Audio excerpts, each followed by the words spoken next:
L'aloe vera est considérée depuis des millénaires comme une plante médicinale mythique. Déjà, les Aztèques l'utilisaient comme remède miracle contre beaucoup de maladies. Dans la médecine populaire, elle est connue pour ses propriétés désintoxicantes, purifiantes, dégraissantes et désacidifiantes.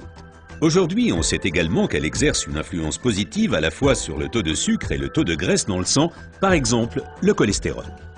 Mais il faut préciser qu'il existe différentes sortes d'aloe vera. La véritable aloe vera, l'aloe barbadensis, est un lys du désert et est cultivée dans les régions sèches, notamment en Amérique centrale et en Amérique du Sud.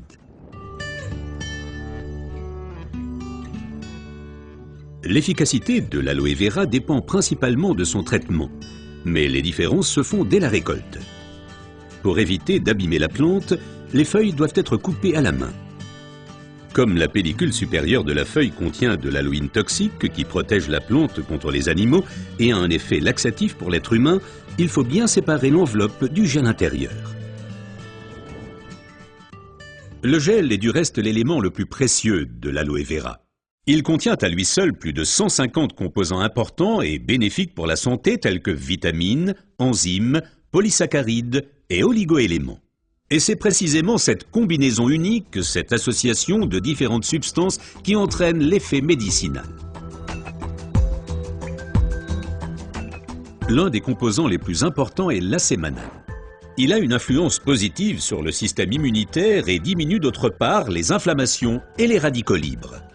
Le résultat, une amélioration de l'apport en oxygène. Observons ce phénomène de plus près. Le sang assimile l'oxygène dans le poumon et le transporte à travers les vaisseaux sanguins vers les cellules. Les gros vaisseaux se divisent et deviennent de plus en plus petits pour devenir enfin des vaisseaux capillaires. Les capillaires sont les plus petits vaisseaux sanguins. C'est là qu'a lieu le transfert de l'oxygène du vaisseau sanguin vers les cellules.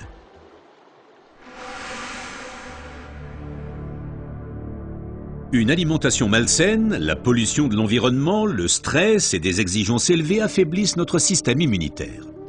Les radicaux libres ont le jeu plus facile et ils peuvent entraîner des micro-inflammations dans l'organisme. Ces inflammations altèrent les vaisseaux et entraînent un épaississement des parois des capillaires. Ce gonflement rétrécit le vaisseau et les globules rouges circulent plus lentement à travers les capillaires, entraînant une baisse de l'alimentation en oxygène. Et c'est là que l'aloe vera intervient. Elle réduit le gonflement des parois des capillaires. Les globules rouges circulent plus rapidement et l'alimentation en oxygène est améliorée. Les toxines et les impuretés sont évacuées plus rapidement.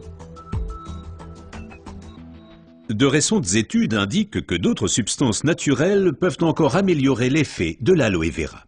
Parmi ces substances, il faut citer tout d'abord le silicium, mais aussi l'huile d'onagre et enfin les minéraux basiques.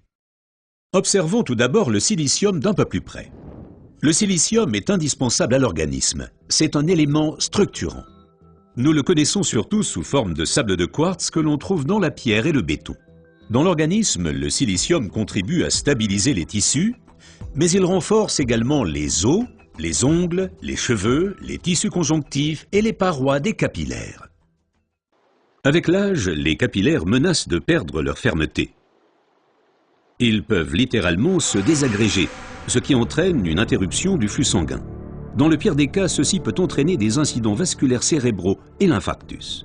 Le silicium renforce et soutient les parois des capillaires et maintient ainsi le vaisseau sanguin ouvert. Les globules peuvent ainsi continuer à alimenter les cellules en oxygène. Mais le corps humain ne peut pas s'alimenter en silicium sous sa forme d'origine qu'est le sable de quartz. Toutefois, la nature offre des alternatives, et notamment une source végétale idéale, l'ortie. Car elle est riche en silicium naturel, mieux assimilable par l'être humain.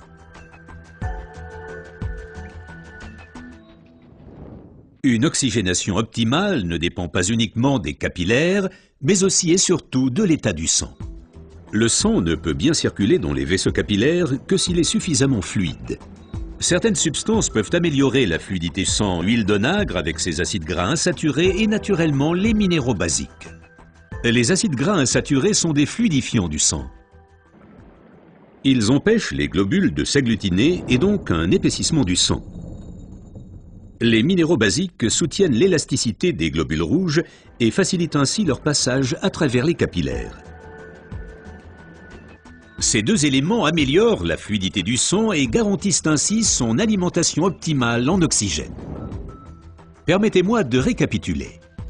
Une oxygénation satisfaisante de nos cellules est une condition importante de notre santé et permet également de prévenir les maladies graves. L'aloe vera et son effet décongestionnant améliorent l'oxygénation. Le silicium renforce les parois des capillaires et garde le vaisseau sanguin ouvert. Cet effet est renforcé par l'huile d'onagre et aussi par les minéraux basiques. Ce que la médecine populaire savait depuis longtemps est maintenant confirmé par la recherche moderne.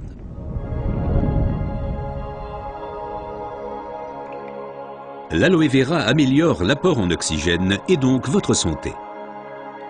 Car l'oxygène signifie la vie. Faites confiance à l'aloe vera.